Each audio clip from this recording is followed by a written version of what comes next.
Hey guys, welcome back to my garage. We are here doing the Queens and Mom Jeans podcast. My name is Mariah, and I am joined by Kaylin.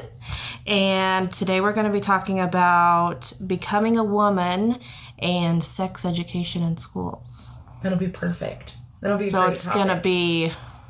It's very controversial. A good one. So you have to stay till the end because it's going to be a good one. Yeah, I have a good feeling about this one.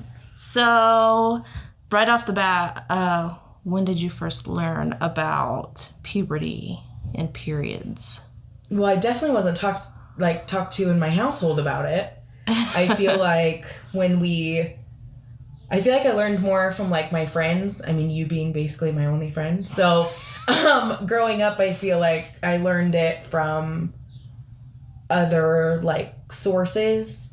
Like I remember the video in 5th grade that we watched. I remember it, but I don't think I actually knew what was I don't remember the video going on. I just remember them telling us that it'll happen, but I mean, I remember my mom talking about it a little bit, but not in depth. I feel like I kind of just learned myself, but I started so late that I already knew by that point. You know, I was past driving age whenever I started, so like if I didn't know by then, I had issues. I feel like, well, I remember the day I asked what it was because I was watching the show. I don't remember, but I remember like specifically sitting on the couch and it was like late and I was watching that show Brace Face. Oh, such a good show. And they were talking about, she got her period and they were mad at her because the other girl got it first. And I remember asking my mom, like, she was just walking by. I go, Mom, what's a period? And she, like, totally caught her off guard. And so, like, she told me what it was. And then I was like, okay. I feel like it was pretty much like I didn't really have any follow-up questions. Yeah. I mean, I feel like I learned from other ways. I mean, I remember my mom mentioning it, but I never, like, remember it in detail. I just, like, over the years, I just kind of, like, put it together, like, okay, well, that's probably going to happen at some point. But, I mean, you going through it years before me, I, like, kind of knew what to expect at some point. Yeah, because I started at a very young age, at, like, 11 in 5th grade, and I think I was, like, the first one, probably. And I remember you asking me, like, questions about it. Yeah, I had no idea, because I didn't know when I was almost 17 years old. I was an early bloomer. I had no idea. I mean, I didn't understand any of that. But I had tits in 5th grade. So, like, where that makes sense. I have no idea. I wore a bra in 2nd grade. Yeah, same. I loved it. I thought I was cool until, like, and then completely grew in and now I hate them. I remember. I just hate them. I wore a bra in 2nd grade and then... I don't remember her name or who it was, but another girl, one day I didn't wear one in 4th grade, and she made fun of me. That's crazy that you remember that. She came up to me and she's like, I can tell you're not wearing a bra. I've always been a no bra kind of girl. But we were in elementary school. I shouldn't have been wearing one at all, but I had boobs. So I feel like, I can't really do anything about it. Definitely you starting years before me helped me prepare because you just told me the answer to whatever my question was. Yeah. Because you knew the answer and I had no idea. It's very interesting how, like, it's crazy to me that I started so young. Yeah, there's kids now that I know that have started at 9 years old. That's crazy to me. 9 years old, I had no idea. Like, I wouldn't have known. I wouldn't have known then. But I remember the video that they showed us, but I just didn't put it together. It wasn't talked in depth or like how to handle it when it does come or what to expect. I remember like the only clip I remember is like a mom showing her daughter how to put a pad on. Yeah. But that was all they talked about. They didn't talk about anything, any other like products. It was only pads. Yeah. And it was very when like you're little, you don't really the want to mom wear just like gives you a pad and then like they know how to use it. That's not how that works. Like it takes a little practice. Like you know. They also don't tell you there's different sizes, there's different flows, there's like there's so many options, and then like when you're older you have to go pick something out. You have no idea. Yeah. What do I buy? Yeah. There's scented ones. There's not scented ones. There's ones that some people need organic. Some people need not cotton. Some people need, you know, like there's so many different kinds. Especially now there's so many. Like the cups, the little plastic, the like Diva ring. cups. Like there's just lots of options Or now. what is that called? Flex cup? Yeah. I've never used one. Me either. It kind of grosses me out. I've never used one. I've heard that, they're a lot cheaper and like you don't spend as much money. Well, you don't have to, you just reuse it and you just like boil it and sanitize. I've never used one. I think it's cool that there's other options for people, but the like underwear that has a pad built in. Oh yeah. Have you seen those? Yeah. Those are cool. I definitely use the underwear, the flex ones with the witch hazel pads after I had Elin. Yeah. Like, after you give birth, those menthol pads that they give you, that's they're awesome. They're awesome. Yeah, when I had Nora, I was so prepared. I made pad sickles. Yeah, they're fantastic. You take a pad and pour witch hazel and then you freeze them. But I never even had to use one because I lived on them for like 6 weeks. They were so great. They were so great. I loved them. I do remember though, like it was very awkward because after I had Nora and I ran out of those, the pads that they send home with you in the hospital, and they're so like long and thick. Yeah. They're awesome, and I ran out of them, and my dad was there, and my mom was there, and I was like, I need pads. Yeah. I felt so awkward. I feel like, I don't know. Yeah, I feel like it's weird. I feel like it's like taboo to talk about periods and bleeding in general, like in the older generation. We can't help it. I feel like it's weird, but like nowadays, I feel like I mean, if we could choose not to have one, we would choose not to have one. But the fact that my body can bleed for a week and be okay and be fine, like I'm a superhero. Like I feel I'm a superhero. I hate it when it happens, but like, nope. A man can't do that. You try. You try to bleed out of your penis for a week. With blood clots. Yeah. You're not going to do well. Yeah. That's a good question, though. Were you embarrassed about getting your period for the first time? Because I don't remember if I was embarrassed. I don't think I was, because I feel like I told everybody. I feel like it's in my like family, but only women. To like, I've had it, so like I'm going into a different stage. Like you just kind of feel like cool about it at first, but I don't think I was embarrassed. But I got it so late in life. I feel like I was embarrassed because I hadn't got it yet. Like I remember getting comments like when I played, whenever I did track and volleyball and softball, they would ask me if, I thought it was cool, but like people would ask me why I haven't got it yet. And I'm sure it's because I've had hormone issues my whole life, or I was super active for very, very many years. That makes sense too. It probably was a combination of that, but I didn't know that then. But I was embarrassed that I hadn't got it yet because I felt like I wasn't going to, and I wasn't a woman because I didn't have that. Yeah.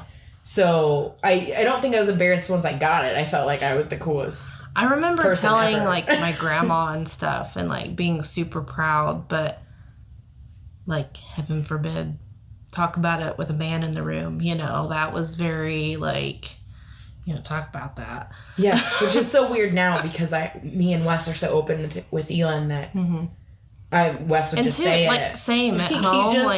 He would just be like, okay, awesome. Do you need me to get you things? Like, what do you need from me? How can what can I help you with? Yeah, that's how I feel like he would handle it.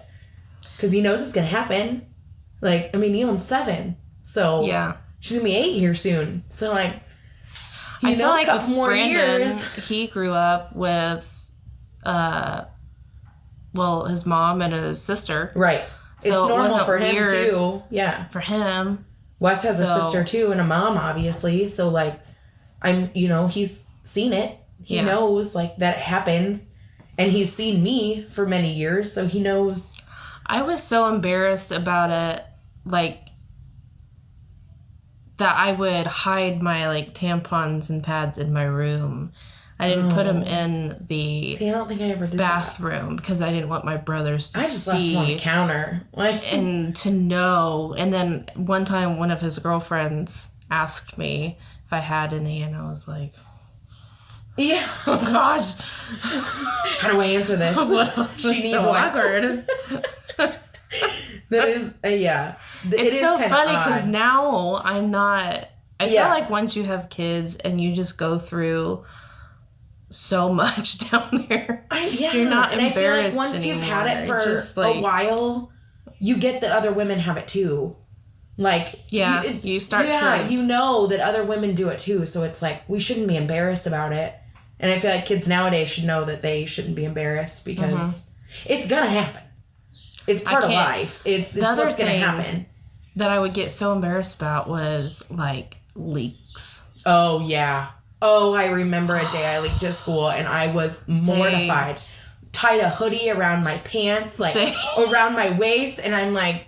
But then someone asked me about it and I just told them. I was like, listen, like, because I've always had, like, heavy flow issues and, like, it just fucking happened, to be honest. It just happened. And I told him, I'm like, you know what? It happened. School. I'm basically wearing a diaper, and you know what? It happened. So here we are. You know, like, I didn't lie about it. I just told them. It happened to me so much in middle school. Like, mine was always in high school, but I didn't start in middle school. So, like, middle school is awful for me. Like, hated it. Yeah, same. I hated all school, really, but, like, middle school was definitely, like, everybody talks about their high school experience being bad, and mine's, like, hands down middle school. It was, like, torture for me. I hated middle and high school equally, I feel like, but middle school just sucked. Like, high school, I could tell people to fuck off, you're, like, but starting middle school, I got in trouble. Transition from a kid, right, to, like, it's a very awkward stage, a teenager, and, like, it's just, there's no in between. Like, it's just very awkward. You're experiencing a lot of new things. One day I would dress like a child, and the next day I'd dress like a 30-year-old woman. Yeah. It's awkward. It's a weird stage. You just don't know what to do. It's a weird stage. I always describe it as, like, I don't know what to do with my hands. Like, it's weird. It's a weird stage to be in. I agree with that. I feel like high school, you kind of get a grasp of, like, maybe not who you are, who you're going to become, but, like, I feel like you can just tell people to fuck off. Like, you can just tell people, like, get off my back. Like, who cares? But then, like, middle school, you're just like, I want everyone to still be my friend. Like, everybody has to like me at all times. Yeah, it's an awkward stage. It's very awkward. I had one time where I wasn't on my period, but I grabbed a pair of pants out of the wrong hamper, thought they were clean, and apparently there was stain on them. Yeah. So I walked around all day at school, had no idea until one of my friends came up and said, "Are you on your period?" And I was like, "No." I was last week. And she's like, "Well, you've got, like, a little red stain on your pants." I was like, mortified. I, like, ran to the bathroom. She gave me her jacket. And I, like, tied it around his waist. What a saint. But that was, like, after lunch. So that whole first half of the day, I remember this girl in middle school that I, like, walked in the bathroom after lunch one day. And I, like, this, like, sits with me. And I, like, remember that she was crying because she had blood on her pants. And I felt so bad for her. And my heart just hurt for her because she was just, like, mortified.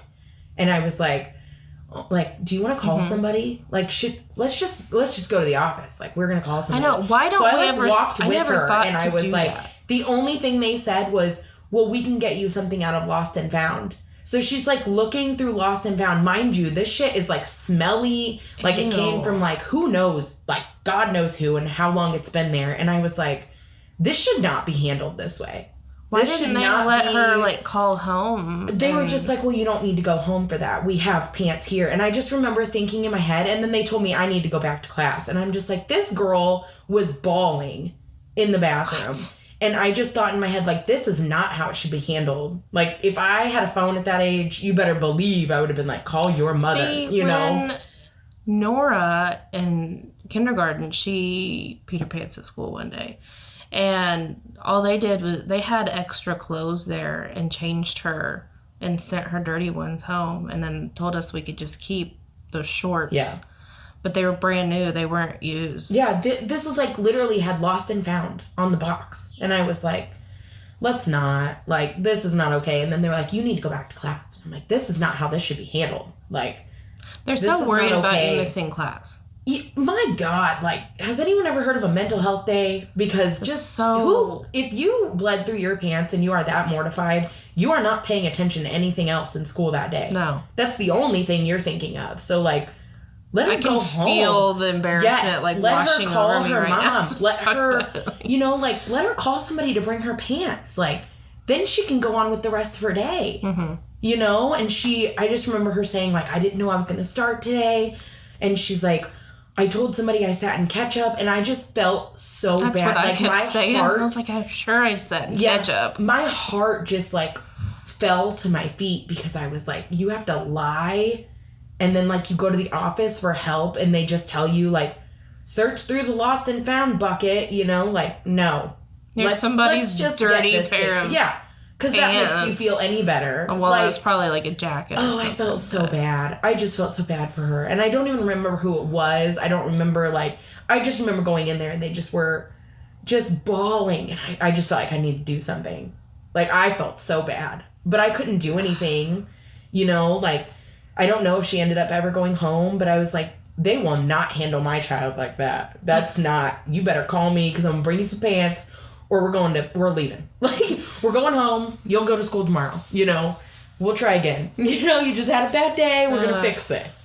But I hate those days. You just feel like completely hopeless. And not only does she feel like shit, I'm sure, but then she feels embarrassed on top of it. Like, she's never going to want to come back to school. Like, what if someone made a comment to her? Oh, yeah. Or, like, said something to her? Like, how disappointing. Like, how disappointing. I was so mad at them. I just remember, like, going back to class and just thinking about her, like, I hope she's okay. Like, I really hope she's okay. More of that in schools, Very which much kind so. of, like, goes in with what we'll talk about in a second. But, like, they teach the girls. Right. But I don't feel like they teach the boys as much. And boys need to know, too, that it happens. I've seen so many videos about boys that have no idea what goes on. I know. Period. They're like completely confused, and I'm like, how do they not know? I mean, like, why are they not taught these things? Mind-boggling to me. I know. I'm sure that when Gavin gets old enough, like, you will tell him that, I mean, obviously he's 2, so, like, this is not the time. But, like, when he's old enough to understand, I feel like that's a conversation you need to have, like, even with your boys, just that these things happen. Like, it's nothing to be ashamed of or upset with, or, like, he's going to see pads in the trash. He's going to see tampons. Nora's going to go through it. Yeah. So it's like she has a younger brother. When you have kids, you have no privacy. So right. Yeah. They just walk in. Right. Yeah. I mean, you guys run a super open household like we do. So it's just like, I mean, if I'm putting a tampon in and Elin walks in, like, she don't even think twice about it. She just doesn't. Nora's never asked. Elin's asked before, but I just tell her, like, when, happens. That this is something that women go through, and one day you will, but, like, you're just not old enough yet to understand. But I tell her what it is. I'm not going to hide it from her, because if she goes to a friend's house and they have started before, then, like, I don't want her to be, like, thinking something's wrong with them or, like, making them feel embarrassed about it. Happened to me because I went to a friend's house and, like, stayed the night, and you know how, like, women tend to sync up. Oh, yeah. Well, there were a lot of women or girls in that household, and they were, like, all on their period. Right. And I went into the bathroom one day, and it was, like, full. The toilet was full of blood, because I don't know if they had, like, a well, so they tried to flush. Oh, yeah. That, like, traumatized me, because I go in there, and I was like... Right. are they okay? Yeah. If I feel like if it's not talked about, you would think like something's wrong and you would be concerned, and then it's like it totally. You don't want them to be embarrassed. You don't want them to feel a certain way. But it's like if it's not talked about in your home, how are you gonna, like how are our daughters gonna feel when they go to a friend's house, whether or not they've started or not? Like, I want them to be able to ask and talk about how it happens and why it happens, and that other people start later in life or earlier in life, or I don't want them to think like it's a taboo thing to talk about to anyone, men or women. I don't think it should be. If she wants to ask her dad a question, by God, ask him. Like, he'll give you an answer. He doesn't have a vagina, but he will do the best he can to answer the question. He's never going to be like, oh, I can't answer that. Just go ask your mom. We can't talk about that. Like he'd be like, okay, well, I will do my best. Like ask your mom if this is correct, but I'm going to take a stab at it, But I just feel like it should be talked about openly in your house. Because then when it does happen or your friends go through it, then it's not weird. It's not a weird thing. I just hope that Nora, because this is something I struggled with, and looking back, it's kind of silly, but I hope that she doesn't ever. It's kind of silly. Like, like 99% of the things we worry about when we're little, and it's not a big deal, is asking someone to go buy you. Right. Yeah. Pads and tampons or whatever. I always felt like I had to tell my mom. Like, if I told my dad, then my dad would have got them for me, and I know he has before. I don't think my dad would. I know he has, and God love him. My dad does not want anything to do with any of that. But I know that he's got them before because he would, like, drive me to a lot of my practices. So, if I needed it before, I've seen him buy them, but he was so uncomfortable that, like, the whole time he's like, all right, you just pick it out. Like, whatever you need, just, like... pick it out, and we're, like, we'll go, and I'm like, he's like, you need anything else? Like, is there anything else here that, like, you need? And I'm just like, I feel like I had to ask my mom, and I don't think it should have been like that. Because if I'm not home and Hila needs something, she needs to ask Wes. Yeah. Or she needs to ask you, or she can ask Brandon. She can ask whoever she wants to go to. I always had to call, because at the time, my mom worked at Kroger, so I'd just call her and be like, hey, can you pick up some stuff? But even that was awkward for me, because I'd have to call and, like, ask for her. And and they had no idea what you were asking. Like, no, it was just but it's embarrassing. A weird thing, like, because we didn't have cell phones. Yeah. No, I didn't have one until, like, my freshman year in high school. I didn't have one till after I started driving. I think that's when my parents finally let me get one, because I was driving to school. So, but I wanted one really bad. Oh, yeah. I've wanted one since I was like 10. I don't know. Like, I remember when the iPods came out and everybody had one. I was like, oh, I want one of those. I was about that phase. I was all about that.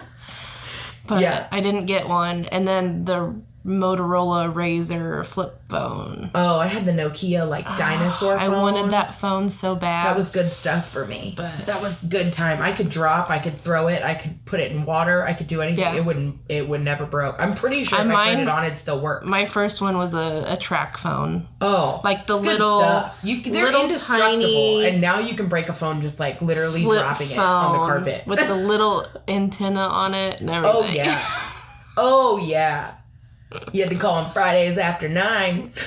Get free minutes. Oh, I forgot about that. Oh, that was the best. Call me after 9. And then when they came out with the new way of texting where you didn't have to hit the same button to get ABC. Oh, yeah.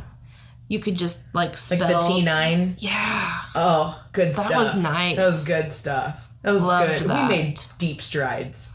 Deep strides then. And now... look how easy it is. I don't even have to click. I do the swipe text. Oh, see, I don't. My fat ass thumbs don't let me do the swipe. I'll autocorrect. Well, half the time it gets it wrong, but. Well, I mean, that's entertaining most of the time. Oh, it's very funny. I tried to say hurt and I said herpes, so. That was cool. I think I was trying to. I think it was you that I messaged biscuits and gravy or something. And yeah. It changed gravy to virus. Yeah. Biscuits and virus. Ew. Doesn't that biscuits sound and good? Viruses. So, what are the mental challenges that we face when we go through, like, puberty? I just feel like your body changing is a big... I feel like that's something that no one talks about. Yeah. I feel like that should be talked about when you talk about in school. Like, they talk about how your body changes, but, like, they need to talk about what the emotions go with it, too. Because you're a little haywire when things are changing. Like, there's a lot of emotions going on. You're sad one day. Very overwhelming. It is. It's a lot. It's a lot. And, you know, like, going to middle school and stuff, too, and you're in a whole new school because even if you haven't started your period, you're probably going through puberty. And right. Yeah. Lord knows what age I started puberty because, like I said, I wore a bra in 2nd grade. So, right. Like a sports bra, but still. Yeah. I was so overwhelmed and just embarrassed by the whole process. I hated every minute of it. I'm so emotional. Every emotion that I could have, I had it. I just feel like I was mad at the drop of a hat. I was sad. I was upset. I was happy. I was literally just like anger over. I didn't even know what I was angry at. I just was mad. I don't know what I was. I was a mess. Yeah. Well, I feel like I cried all the time. I had an extra challenge, which was that 7th and 8th grade, my mom was going through breast cancer. Yeah. Yeah. So that was a lot. A lot too. And I feel like even then, like, even though we were such good friends then, it like you like shut down. Like I just remember I just remember you just going through it and it was it just like was awful. And there were so many things that you thought every day, like felt every day. And I feel like I was a terrible friend because I didn't know how to help you with them. Like, my day-to-day life, I don't remember. Between 7th and 8th grade. When you go through something like that, that's so hard to deal with. It's like, I feel like, how could you remember it? Why would you want to, you know, like, why would your mind want to remember something that was so hard on you? And, like, my dad will sometimes talk about how sick she was and stuff. Mm-hmm. And, by the way, she's cancer-free. She is. Over 10 years. Yes. So she's doing good. Yes. Shout out to Mama Julie. Yes, very much so. She's thriving, looking beautiful. But, yeah, so I was going through that and at home and then at my school crap I was going through. Every year that I do the breast cancer walk that I've done, you know, because I lost CJ to breast cancer. And I just think of you and how you went through all of that, and I didn't know how to be there for you because I didn't know how to ask. There were so many emotions through it, you know, like there was a lot. But I do remember when you told me that she was cancer free, and I remember just like you feel like your voice was so different then. You were just so happy and so joyful and just like so happy. But I remember when you first found out, and it was like I didn't know how to. I didn't know how to be there for any of you because it just was so overwhelming. It was really, really sad. Yeah. Because she was really sick for a while and going through a bunch of surgeries. And yeah. On top of having every emotion with puberty, you have a whole nother, like... going through that. You know. Like, you don't know what to do, but... And I feel like so many other women face so many other things during puberty, and they just don't know how to deal... They don't tell you those things. Yeah. They tell you it's just going to happen and you're going to feel different things. And it's like, what different things? Be specific. Because details. Yes. We need to be more specific with the younger generations that are going to go through it. Because they need to talk about shit. Sometimes you get really depressed. Sometimes you're overwhelmed with anxiety about everything. Your body's changing. Your looks are changing. Who you are as a person is changing. Like, that's a lot. It is a lot. It's very overwhelming. And even, boys go through it. Yes, they do, which too. Which is complete taboo to talk about. That men go through. Men have emotions. Puberty. Like, it's not just them touching their wieners. Like, they have things that go on like women do, but they don't talk about it. Yeah. They're, like, told, like, you know, we don't talk about that. And it's like, yes, you should. Like, men have confidence issues, too. Very much so, yeah. And they always... They just hide it. Like the phrase "man up" is one that I hate. Yes. Because what does that even mean? Right. Man up. Yeah. Very, very much. Hide everything and pretend you're fine, because that's not healthy. No, it's not. Be a man. Men have depression crying. issues, anxiety issues. Men have the same emotions that we do, and sometimes they handle it a lot differently. Yeah. You know, and like we may not be able to how, because we may not be able to understand what they're going through as a woman, but the same sense, like they need an outlet too. Yeah. They need someone to, even like as a wife, if Wes comes to me about something that he's feeling, I can try to understand it. Yeah. But like if he would never go talk to another man about something he was feeling. No way. There's no way that he would do it. I remember, like, saying something about during all my struggles with weight loss, because I've been overweight for same half my life. I just, like, accepted it. And but I remember making a comment about it, and Brandon said something like, it made him feel bad that he was like attracted to me because it was like making him, or I don't know how he said it, but and that just like opened my eyes a lot. Like, wow, I never thought that saying things out loud like that affects the people around you, how they think about you. And it's very eye-opening to me, and I feel like I've been a lot better about any thoughts that I have.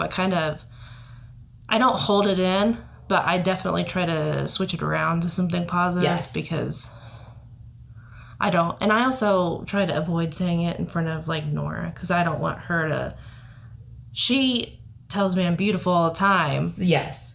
Kids are wonderful. So I don't want her to think that I'm over here and I hate my body, because I don't. But I'm very kids bad. Pick up on. I'm everything. Very bad about saying things in front of Elin about myself. I'm very bad about it, because I just look at Elin and I think there's no one else more beautiful. You know, but you're so biased to your own kids. Like they're always beautiful. You know, your kids are beautiful. Your friends' kids are beautiful. But it's like, I'm really negative about myself. And I remember saying something to Wes after I lost 100 pounds. And I remember saying something to him. We were going out to dinner, and my dad was watching Elin for the night, and I was very upset with how I looked. And Wes was like, why do you do that to yourself? Like, just blurted it out. And that's not normally like him. Yeah. And I was like, well, what do you mean? And I was like, I feel like a whale. I was like, I feel like even after 100 pounds, I'm not good enough. And he's like, but you're good enough for us. We think you're beautiful. So don't say negative things about yourself, because it makes us hurt that you feel that way. And I was like, almost makes them feel bad about themselves for liking. Right. Wes was like, why? That's what Brandon He's like, your confidence too. Is what attractive. He's like, not your body. He's like, I love everything about you, but I can't, you know, he's like, how you carry yourself is a big way in how attractive someone is. And I was like, you know, I never really thought it like that. So anytime I say anything negative, Wes automatically turns it into a positive, no matter what. Like, I have a lot of body issues right now because of the pregnancy and stuff like that. So then he'll, you know, I was like, the other day I was like, oh God, like, oh God, I'm fat, you know? And then he was like, you're growing a child, and there's a lot of people that can't. So be, you know, like, then he turns it into a positive for me. And he's like, you're beautiful while you're pregnant. And I'm like, you know what? I am fucking beautiful, you know? And then you feel good about yourself. But it's those negative things that it's just, I still have them in my head, but I just try to acknowledge it and flip it around. Yeah. I'm getting better at it. Yeah. It's hard when your whole life you keep thinking, and you don't even realize it. Right. But like, I don't know, go back to like middle school again when your body's changing. And I just remember so many thoughts about, I hate the way my hands look. I hate my feet. You pick them like the most random things. And now I don't care. I always thought I had man hands. because in my head, I have like short, stubby little fingers and toes. Yeah. So I always thought that was manly, masculine. And then it wasn't until I think it was my grandma or maybe my mama saying, I think you have very feminine hands. Yeah. And like, I was like, really? Because I was only saying it. I was saying it because I thought that's what people were thinking. Right. That's exactly what I was going to say, is I pick out things that I think other people see in me. It was like I was trying to acknowledge it just to see what other people would say. Kind of like testing the boundaries a little bit. Yeah. And then I realized that, like, I like my hands because, they remind me of, first of all, they're shaped like my dad, but they remind me of my mom's hands because just, I don't know.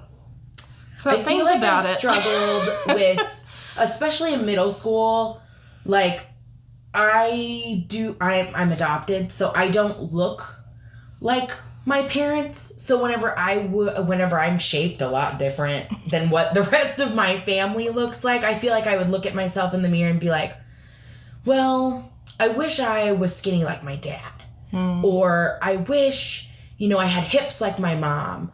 Or, but like I didn't know my birth family then. Now I do. They're my mom's incredible. She's a wonderful, wonderful woman.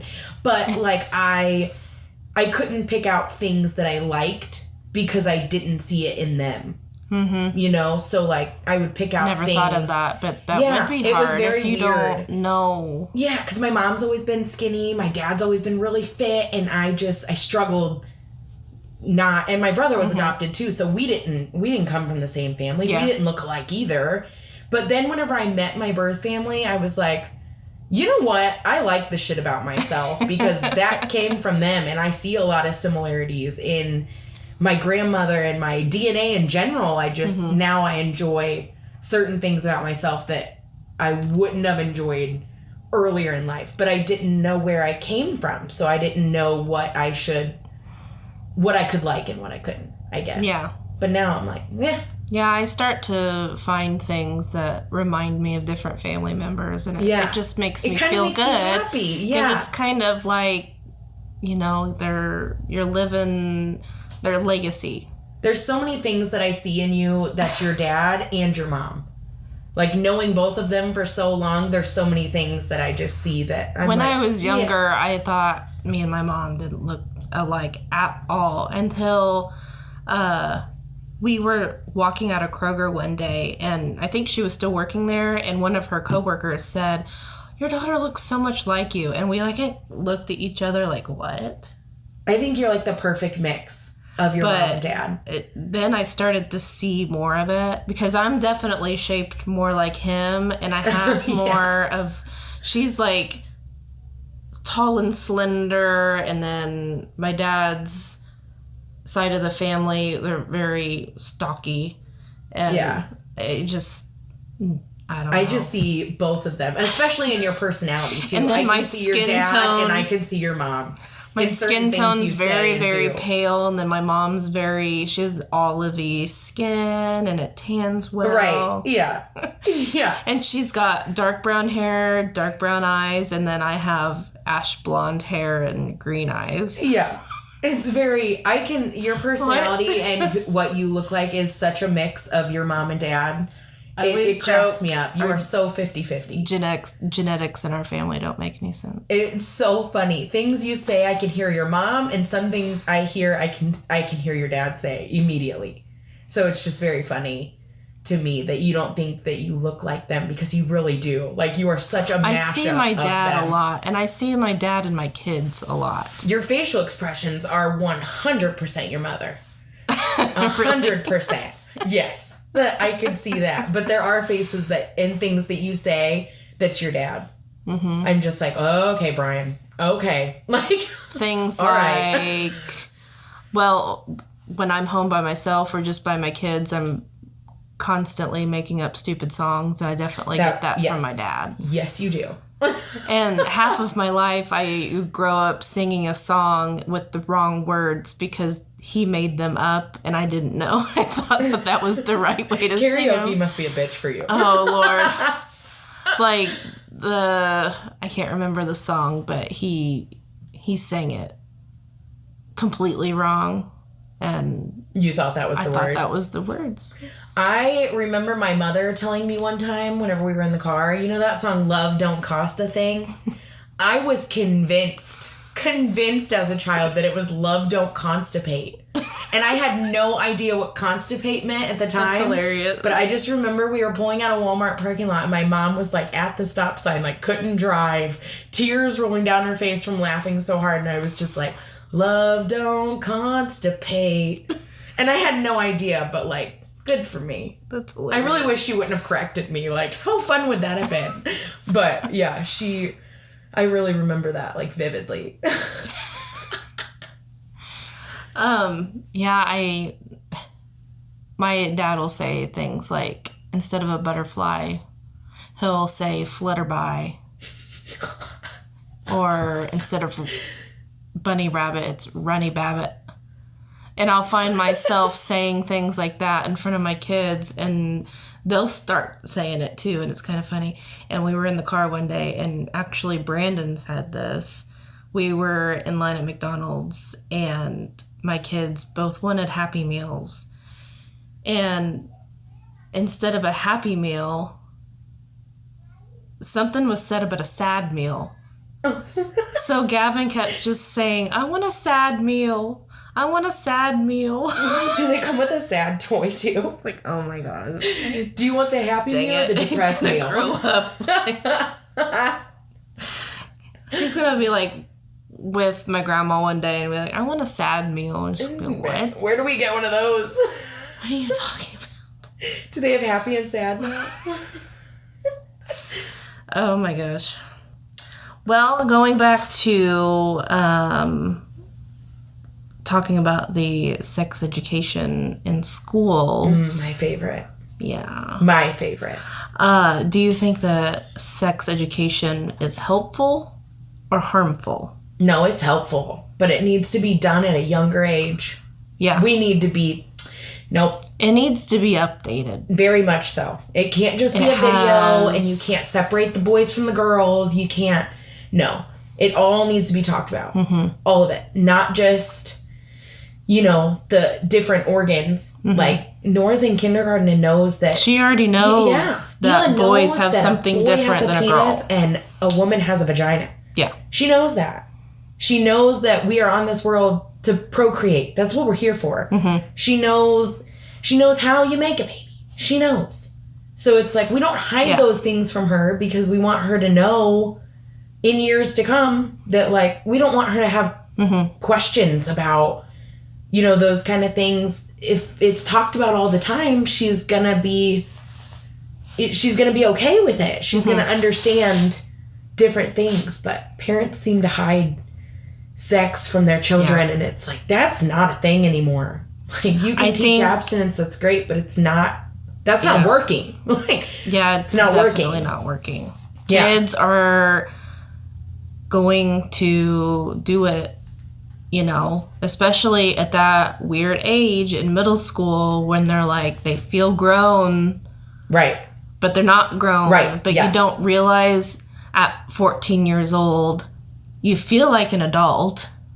Yeah. But you don't realize how young you really are still. Right. Very, very much so. And yeah, I definitely think it needs fixing. It doesn't need to be separated. The men need to know about the vagina. The girls need to know about a penis. Like, they need to know, both sides. They need to know. It needs to be taught in health class when they're in kindergarten. They have siblings. They have, and if they don't, then they know. I mean, on kids' YouTube, it's talked, like, it's not real censored anymore. So it's, it needs to be talked about, but it doesn't just, not to the extent in, like, kindergarten, like sex and all those kinds of things. But as they get older, it needs to progress into different I feel like things. It needs to start in kindergarten, just learning about body parts. And then what to call them. Every year you get older, you learn a little bit more. And, you know, by middle school, high school, you know what sex is. We try to teach Elin to use the proper terms, too, for what, you know, a man has and what a woman has. Because if, God forbid, someone ever, you know, like, touched her wrong or, you know, like, did anything to Nora, and Nora told Elin or something, we would want her to go to an adult or one of us and tell us what happened in the proper terms, not, oh, my hoo-hoo or whatever. Like, we may call it that every once in a while, but... That's what we call it at home, but... Yeah, but she knows the right but words. As long as they know to explain things in the right terms, I feel like it's not taboo anymore. If that's what it's called. That's what it is. So call it what it is, because... Yeah. It's important for kids to know there's an actual name. There's not a hoo-hoo and a ding-dong.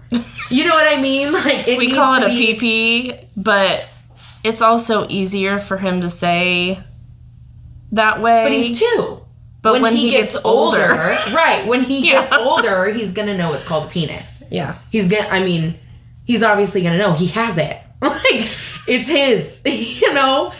But I feel like when sex is talked about throughout the years, it needs to be talked about in length, not just the penis and the vagina. It needs to be like, I did a bunch of research on this subject because I feel so strongly about sex in schools. It needs to be talked about because I learned it through friends that they had no idea what the fuck they were talking about. They had no idea. We were all young. We didn't know. So I think it needs to be like not only puberty and like reproduction. Abstinence is a great thing to teach, but 90% of teenagers, we're not doing that. Like, we're not. We test drive before we buy. You know, I'm just saying, like, it happens. But like contraception needs to be talked about. Condoms, great, whatever. But there's other ways. There's other things. Options. Like, not only just like the sex part of it, but like the relationship part that comes with it, the bond that you now share with someone else, the potential embarrassment, the potential body image issues that come with it, sexual violence prevention. Like, that's really sad that we have to teach that, but commitment and consent should be talked about 100%. That's it's important. They tell you, like, you know, if you both say yes, it is what it is. But they don't talk about when a woman says no right before, or a man says no right before. She can say no at any time. You can stop it at any point in time. You can change your mind in the middle of it. Be like, I don't want to do this anymore. But then they deal with embarrassment, or they deal with, you know, like how they're treated from a man, or how a woman's, you know, like how a man's treated from a woman. It's like, that's not talked about. Their sexual orientation. I believe that love is love. Yeah. I believe that should be taught, because sexually transmitted diseases aren't just in straight sex. It's not just in a man and a woman. It's in a man and a man and a woman and a woman. Like, your daughter may grow up, or my daughter grew up to be a lesbian or bisexual or want to explore different things, and that's great, but like, they need to know how to do it safely. Yeah. It's important. And like, not just pregnancy that comes with it. Right. There's all we were taught. If you have sex, you get pregnant. Yeah, there's other things that happen. Like, and then you don't STDs. Just make a baby. Yeah, and all the STDs and how they're treated. Not just like, oh, well, you get this and then you go to the doctor. It's like, no, like, talk about the medications you have to take, how many you take, you know, how many pills you take. Aren't curable. Right. Yeah, and how they need to talk to their partner about past histories that they've had, because they could be lying, yes, but like, the communication's got to be there on both ends. And like, if you're not old enough to have that conversation, you're not old enough to stick it in, you know. Like, if you're not old enough to communicate about it, like, maturely, and not old enough to give consent, then that's not it for you. And it's different, like, the proper age to have it. It depends on you and your body and your partner, and it shouldn't be the same for everybody. I agree. And also, going back to the consent, even in marriage. Very much so. Just because you're married does not mean you have to give in every time. Like, you can still say no in it. You can still, if you say no and it's no. they force themselves on you, it's still rape, even though you're married. Right. It's still some kind of assault. Like, that's just, it needs your to body. be, and that comes down to communication. Some marriages have no communication in them, which is completely toxic. Like, that's not, it's completely all communication. But if you're not willing to communicate on both ends, then let's not, because you're gonna feel awful. But I feel like not only relationships like a man and a woman, but like families, friendships, romantic relationships, like dating in general should be all talked about in the sex ed. It should be all under one umbrella. Like, let's just put it all there, and it should be all talked about, progress throughout the years, like start in middle school. Not just a week-long program. No, where a Christian company comes in and gives their political and religious background. It's like, some people don't have that religion. So, like, no. Like, teach it all. Like, put it all together. No. But I feel like strongly, like, the communication... Right. How to communicate should be taught as well. Very much so. They have a class like interpersonal relationships, but I feel like it's not taken seriously. And it's not required.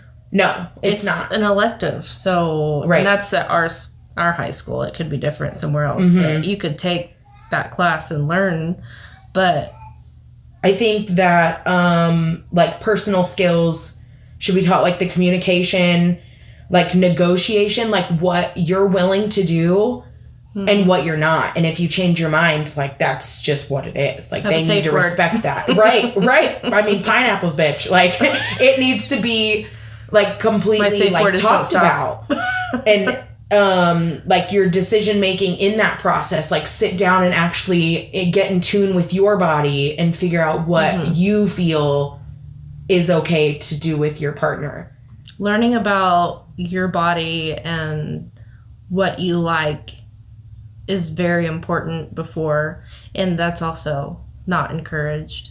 And yes, it's awkward, but it still needs to be talked about. So yeah, I feel like they don't talk about your sexual health either, like going to the gynecologist, we didn't talk about that till like one of our last days of high school. Yes. We had like a convocation, and they had a lady come in and talk about how to care for yourself after when you go off to college and stuff. And I'm like, you're just now talking about this? It should be talked about in middle school.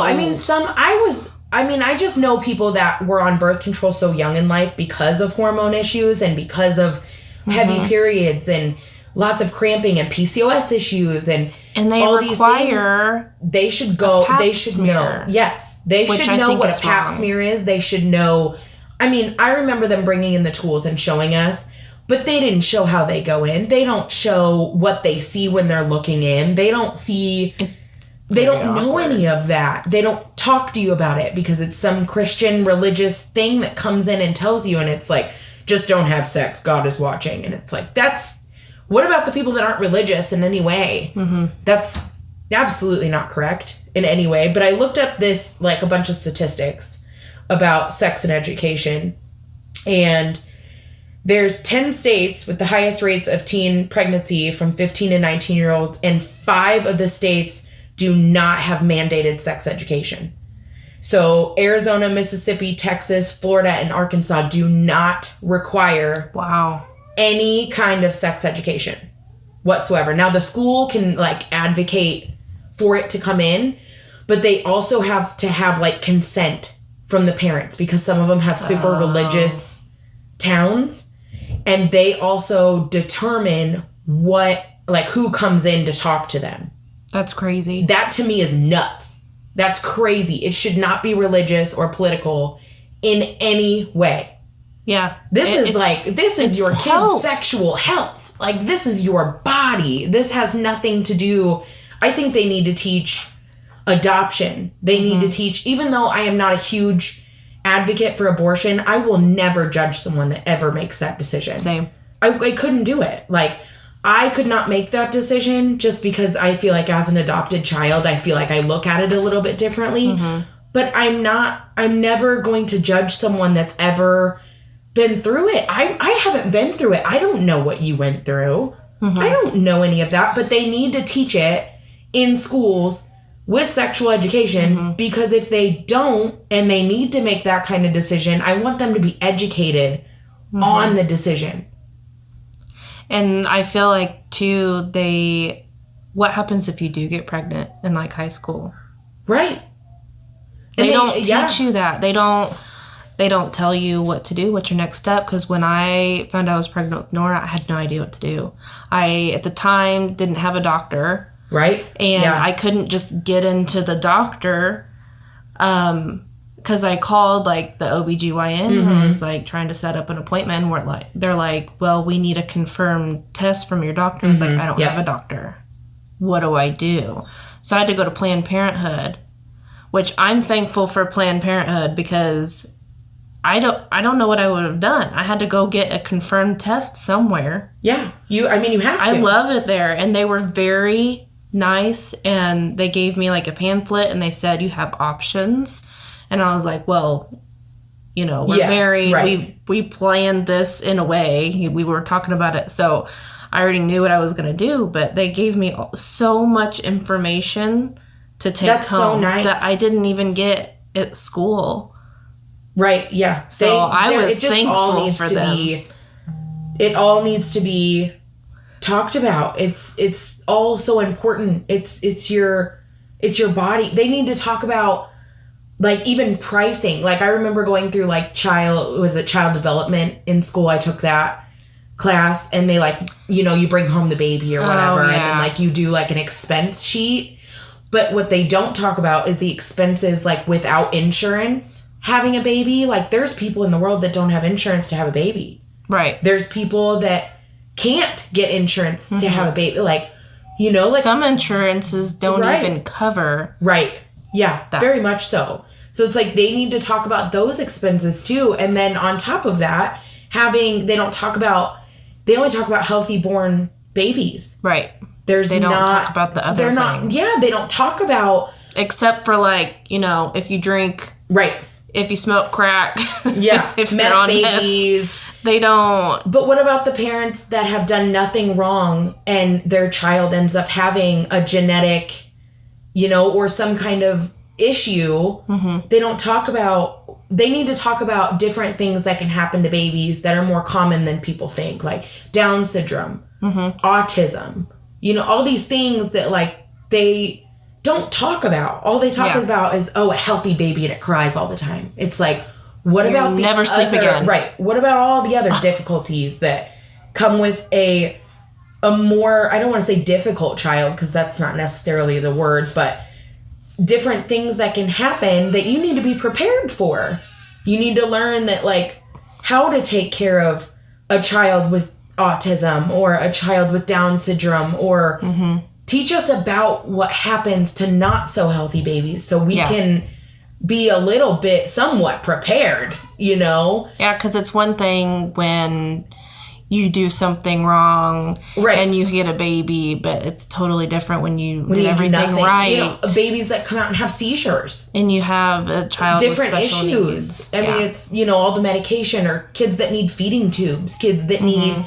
that are born underweight and it had nothing to do with you. Like, these are all, like... preterm. Yes. They don't go over any of that. Twins. It's always a healthy baby. Nobody talks about twins or, multiples. Or they don't talk about any of that. It's always a healthy baby. And it's like, that's not realistic. There's a lot of women in the world that don't have healthy babies sometimes. Mm-hmm. And it's not their fault.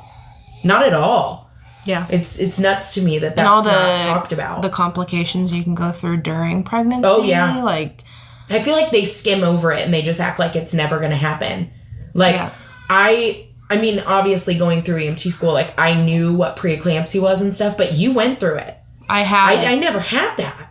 Like, so when you were going through it, I knew what it was and I knew how they would treat it, but I didn't know anything. I wasn't taught that. Mm-hmm. It's just skimmed. you know? I had no idea what it was until I had it. Well, I knew what it was. I didn't know how severe it was. Right. Yeah. Until I had it with Nora, and then my doctors just dropped the ball on that. So, but yeah, because I had all the symptoms, and I called ahead, and I was like, I'm not feeling well. And they're like, well, it doesn't sound like preeclampsia. You're probably fine. And the next day, right. Yeah. my blood pressure was through the roof. I got sent home from work. I just feel like all of these things and induced need that to night. It just all needs to be talked about. Like inducing. I had no idea what I was going in for. I had no idea. The doctor told me anything at 20 years old, and I would have believed it because I didn't know any different. But I felt like if I was taught these things in school and learned about them for years at a time, then like I would have been a little bit more prepared. Yeah. Or I maybe would have made different decisions. You know, not that I needed Elin when she came.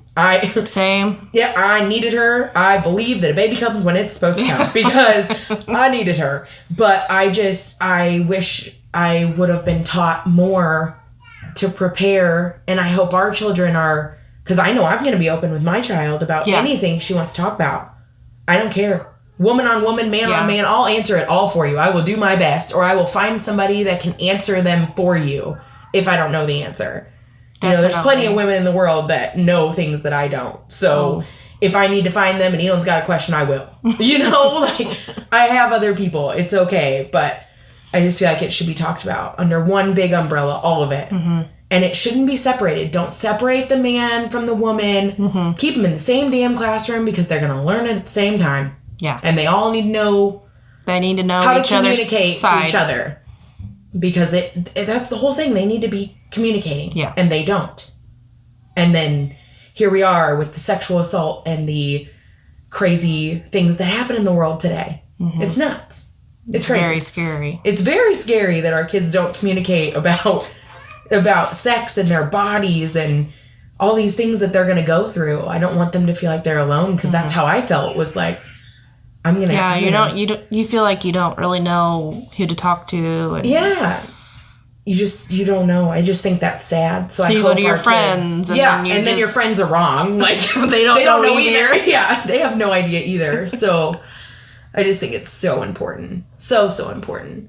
They need to teach about the adoption process. They need to teach about, abortion and what it is and how it happens. And they need to be able to make an educated decision for their health and their life and communicate with their partner about what's going on with their body. It's just important. It's just so important. I can't stress that enough to our children. Yeah, that it is. The younger generation. I just hope they change it. I hope they change the world because I have so much faith in them, and I would love to be an interpersonal relationships teacher. I'd eat it up. I'd love it. I mean, I truly would love for children to understand how important it is. Yeah. Because they just don't know yet. They have no idea what's coming. Yeah, because I didn't learn much about communication until recently in a marriage. It's very important. And I could have really used that in high school. Right. Because me and Brandon dated through high school. Mm-hmm. And then you get older and you get married and you realize we never talked about some things. Right. You think you know. And then it's hard to bring it up because you've just been with this person this whole you're comfortable. Time. And you don't want to bring up difficult things. So it's just... I wish we would have learned how to communicate more throughout the years. I feel like if you teach it for years upon years upon years, you can't... How do you forget it? It's put in your brain. Repetition is how children learn. Right. It's so important. It's just so important. And I feel like even at the gyno, they should give you more information, pamphlets, whenever you go in and you're pregnant. I don't want to scare people, but they need to know. They need the information. You need to know that these things can happen. Yeah. You need to know what's normal and what's not normal and how you should feel about yourself and how, not only your period changes your body, but pregnancy changes your body. And there's so many things. It's just crazy that we were never taught those things growing up. And we just kind of wung it. That's why I always say in our generation, we're winging it. Yeah. Because we were like in this phase of like, well, we're going to try to fix things, but like now's not the time. You know, like I hope that our kids change the world. I hope they do. I'm convinced. Because I'm convinced. I totally am. I want them to so bad. All right, guys. Thank you guys so much for listening. And I think we're going to wrap it up a little bit. Yeah. I don't have any other questions written down. I don't either. If you guys have any questions and you want to reach out to us, we have Facebook page, Queens and Mom Jeans Podcast. Yeah, it's looking great. You can reach us at thequeensandmomjeans@gmail.com. We have an Instagram as well. There's not much on there. I've never used Instagram, so bear with me. Never used it. I'm doing my best. We're not a huge social media I'm not a very tech-savvy individual, but any questions, comments, suggestions, we're open to it all. And thank you guys so much for listening, and we'll see y'all in the next one. Bye. Bye.